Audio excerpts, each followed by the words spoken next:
voilà, donc je disais, je suis pas sûr de mériter tous ces éloges, mais merci quand même. Donc, en tout cas, donc le Cheikh Abdallah Pano s'excuse de ne pas pouvoir être là. Il était là au lancement il y a 3 ans maintenant, c'est la 3e année de cette réunion pour le Mawlid, et il y tient. Alors j'ai écrit quelques mots mutawadi'a pour cette occasion, Anit Talqin, à propos du Talqin. Et donc je vais commencer. بسم الله الرحمن الرحيم الحمد لله الذي جعل عباده بين هدى ودلال فلقن أهل التوحيد شهادة تورث من قالها جنة ذي جلال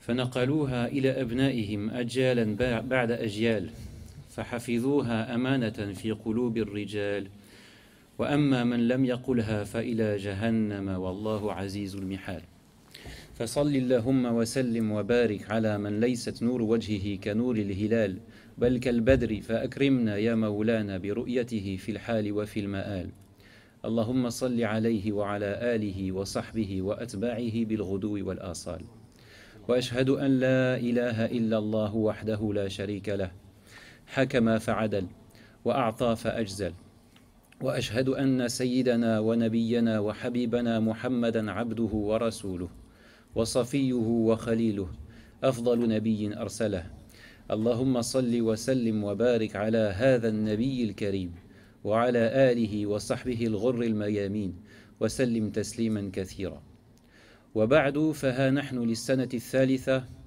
نجتمع ذكرا لمولد سيد ولد عدنان صلى الله عليه وسلم والتلقين الذي سنتكلم عنه اليوم وإن كان من أهم الأمور في الإسلام إلا أنه ضائع مجهول في أيامنا وكأن الكثير من أفراد الأمة لم يجل في أسماعهم صوت هذه الكلمة فلا عرفوها ولا فهموها.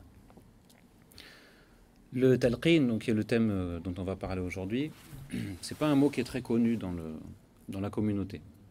Bien sûr, c'est un mot qui a son importance, une très grande importance, mais malgré ça, c'est pas un mot qu'on entend tous les jours, malgré le fait qu'on pratique notre religion. والتلقين في الأصل هو أن ينطق الإنسان بشيء ليعلم صاحبه الجاهل بل أن يقول له كلمة ليردده الآخر وراءه. Le talqin, c'est quoi au départ? La signification du talqin, c'est le fait de dire quelque chose pour que la personne derrière la répète. C'est-à-dire c'est l'apprentissage. Et au départ, c'est uniquement la répétition. فاعتاد المسلمون مثلا أن يلقنوا شهادة أن لا إله إلا الله قبل الموت. إذا كان الإنسان يعني يخاف عليه أو يخشى عليه أن يموت قريبا يلقن الشهادة يقول الناس حوله لا إله إلا الله حتى يقوله هو فكان سيدنا النبي صلى الله عليه وسلم يقول من كان آخر كلامه لا إله إلا الله دخل الجنة. Une des habitudes des musulmans de talqin, une des situations dans laquelle on emploie ce mot, c'est au moment de la mort. Parce qu'on fait à ce moment-là ce talqin de la ilaha illallah Muhammadun Rasulullah à la personne qui est en train de mourir, au mourant. La personne qui est à l'agonie, on lui fait répéter la ilaha illallah. Pourquoi? Parce que le prophète a dit, sallallahu alayhi wa sallam, il a dit, celui dont la dernière parole est la ilaha illallah, il rentre au paradis. فهذه الكلمة تبدأ حياة المسلم به وتنتهي به وما بينه وبينها يعني بين البداية وبين هذه النهاية بين هذه لا إله إلا الله وهذه فأسعد الناس من لم ينسى المقابر والبلاء وعد نفسه من الموتى ولم يحسب من أيامه غدا. Ce qu'on peut remarquer, c'est que ce talqin de la ilaha illallah, ce la ilaha illallah, on l'a à la fin de la vie et on l'a au début de la vie du musulman, c'est-à-dire au moment où il prend conscience de son retour à Dieu. Hein, c'est ce qui fait rentrer dans l'islam. Ashhadu an la ilaha illallah wa ashhadu anna Muhammadan Rasulullah sallallahu alayhi wa sallam. Entre les deux, le hadith nous dit As'adun nas man lam yansal maqabira wal bila. La personne la plus heureuse, c'est la personne qui n'oublie pas les tombes, qui n'oublie pas qu'il va être mangé par les vers après la mort, que son corps n'est pas éternel. Wa'adda nafsahu min al-mawta, et qui se considère déjà comme faisant partie des morts. Walam yahsab min ayyamihi ghada, et qui ne compte pas avoir un demain. Il ne pense pas que dans ces jours il va y avoir un demain, c'est-à-dire il vit le jour présent.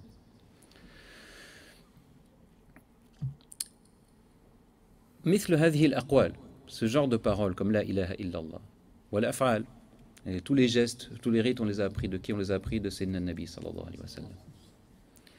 التي نقلت إلينا من زمن الرسول بل من فم الرسول نفسه ذات قوة لا يمثلها شيء حتى يصبح المرء من أهل الجنة بمجرد النطق بها. Ces paroles-là, comme en particulier entre toutes, la ilaha illallah Muhammadun Rasulullah, elles ont une puissance par elles-mêmes, puisqu'elles font passer la personne min ahli nar, des gens du feu, ila ahli al-jannah, aux gens du paradis, par le simple fait de la prononcer.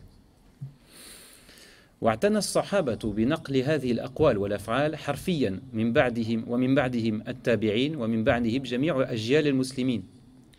Et donc les sahaba, les compagnons du prophète sallallahu alayhi wa sallam, ils ont tenu dès le départ à préserver ces paroles, ces actes du prophète telles qu'elles étaient, harfiyan, à la lettre. فكان يقول النبي صلى الله عليه وسلم نضر الله امرأ سمع مقالتي فحفظها ووعاها فرب حامل فقه إلى من هو أفقه منه. Le prophète faisait ce dua, il disait que Dieu illumine un homme qui a retenu ce que j'ai dit, qui l'a pris en compte, et il se peut que celui qui porte quelque chose, un savoir, le porte à quelqu'un qui est plus savant que lui. C'est-à-dire que c'est pas avec le simple fait de porter ces paroles, c'est déjà quelque chose, c'est déjà une amana, ce qu'on appelle amana, c'est-à-dire un dépôt dont on doit garantir l'intégrité.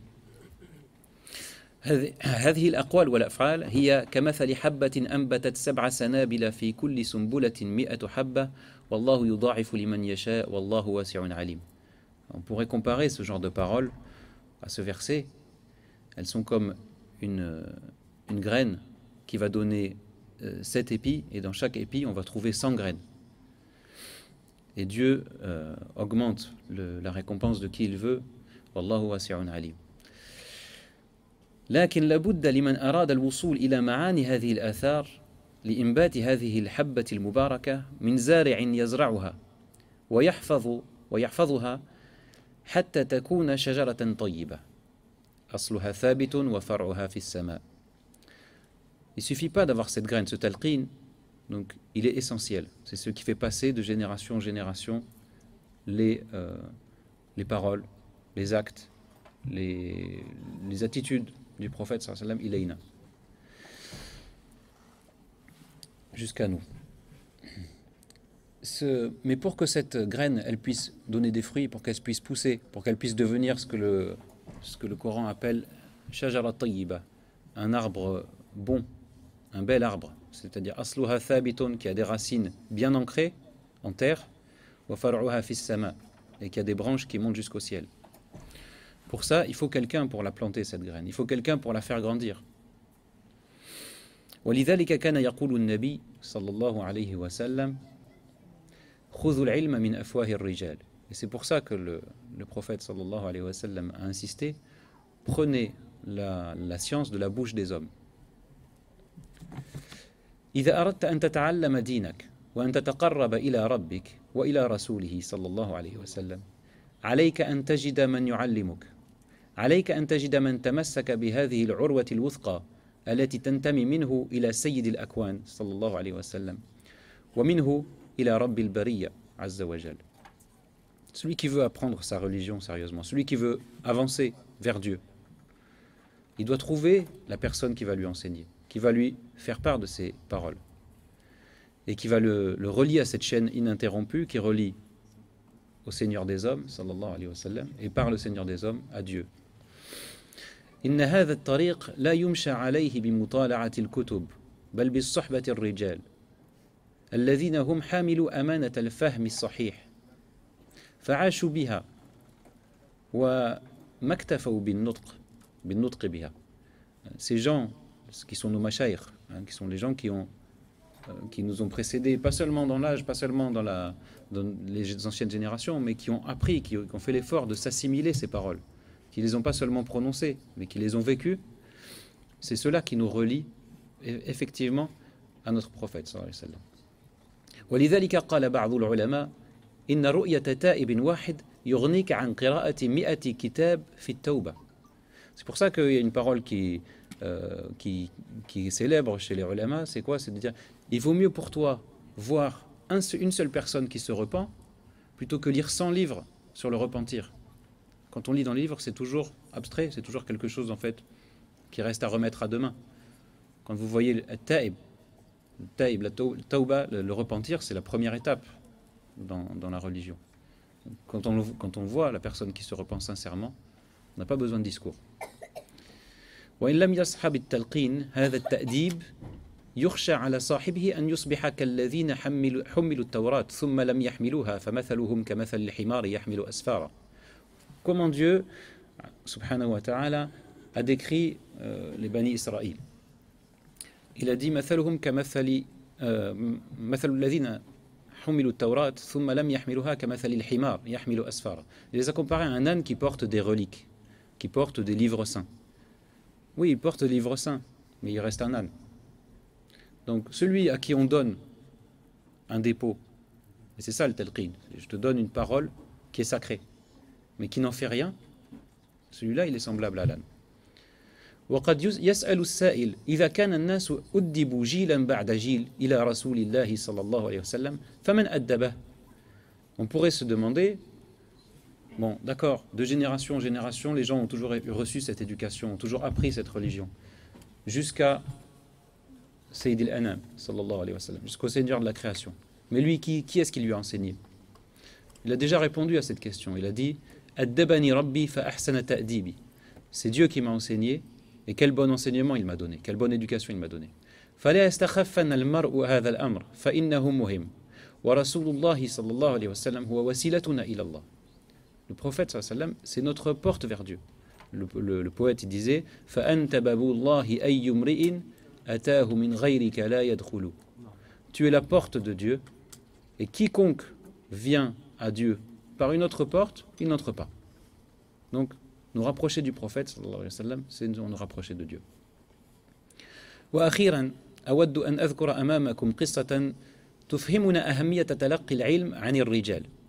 Pour terminer, je vais juste rappeler une histoire qui nous fera, j'espère, mieux comprendre ce que c'est l'importance de prendre cette science à partir des gens et pas seulement des livres et pas seulement d'un enseignement extérieur.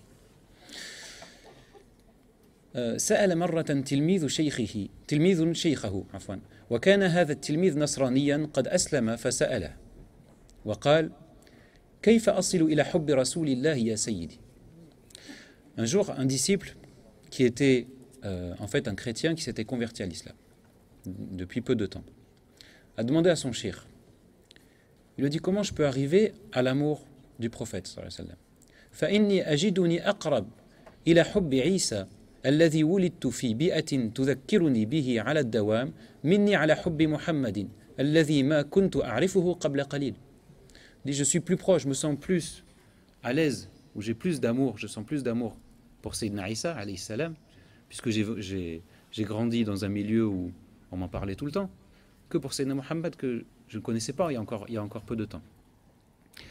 فأجابه الشيخ أحبني فقال أحبني فإذا أحببتني فسوف تصل إلى حب سيد الخلق صلى الله عليه وسلم. La réponse du cheikh ça a été aime-moi. Le jour où tu m'aimeras, tu aimeras le prophète sallallahu alayhi wa sallam. Alors ça ne veut pas dire, il ne faudrait pas mal comprendre mes paroles en pensant que le cheikh il était mutakabbir ou j'en sais rien, il se prenait pour le prophète, c'est pas ça du tout. Mais c'est que le cheikh il prend dans le cœur du disciple, il représente le prophète sallallahu alayhi wa sallam. Al-ulama warathatul anbiya. Les savants, c'est une parole du prophète, sallallahu alayhi wa sallam, les savants sont les héritiers des prophètes. Donc ils le représentent.